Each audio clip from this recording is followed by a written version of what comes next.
Don't worry guys, there's still sex episodes this season, but there's also good TV.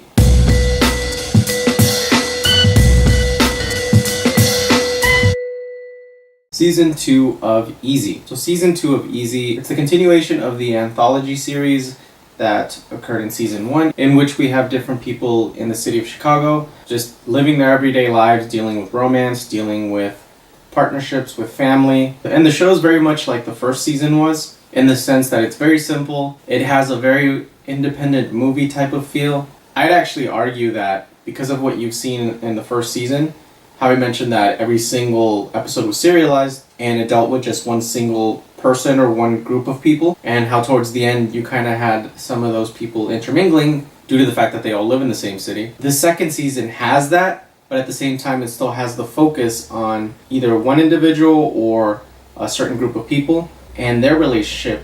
But now it's also the continuation of some of the characters that you saw in the first season, and it almost kind of bridges those episodes together. To me, it feels like if you were to watch the specific episode of one person, if you were to watch just their episodes back to back, it almost feels like it's a little mini movie. As I had mentioned previously, you can relate to a lot of the characters because of the everyday things that they're just going through in life, with their relationships, with their job, with their children. The show does a really great job of being very simple, but also at the same time carrying a lot of weight so that you really enjoy each episode and do care about the characters. Just like last season, the episodes with Dave Franco, in which him and his brothers are starting up their brewery, they have a little bit more episodes than everyone else. And because they have more episodes, you see more of what's happening to them. It makes their story be the one that has the most development to it. A lot of the other smaller stories or continuations of season 1 do either resolve themselves, as opposed to some of the other episodes in which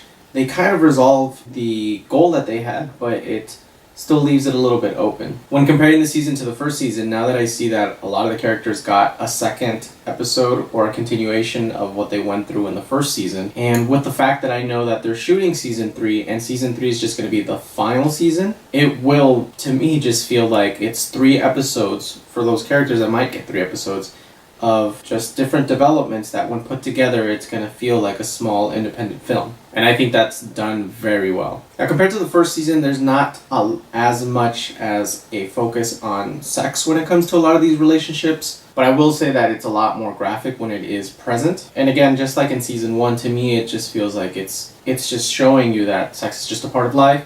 Here's some other stuff that people do in their sex life, but also focus on the actual characters. This is what they do when they're not having sex. And that, coupled with the fact that the show is shot in a very simple way, it just makes it feel like you're just watching someone's life on screen. And you're watching someone that you can relate to. Episodes I really enjoy are the ones with the 2 brothers making their brewery.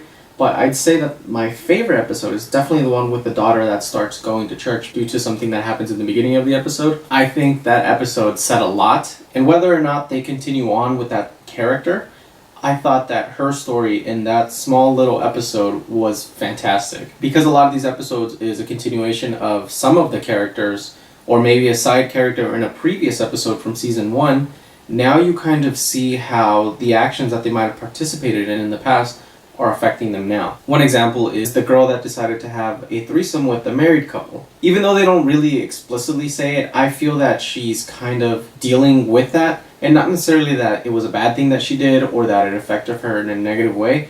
I kind of saw it more as she did that and she was part of it and she had fun, but I think she more so saw that that married couple was very much happy, very much content with each other, that they were able to feel comfortable to have her as part of a sexual experience. And I think because of that, she kind of sees that she would like something like that, especially because of what happens to her at the beginning of her personalized episode. It'll be interesting to see how they kind of tie up a lot of these story arcs for the 3rd season, if it'll be an extended season or if some of them they're just not really going to touch upon, because maybe they feel that in their mind it's already a concluded point in their life for that character. I did think this season was a little bit more enjoyable, more fun. I'm looking forward to the 3rd season. So overall, I would definitely recommend this season if you have watched the first one.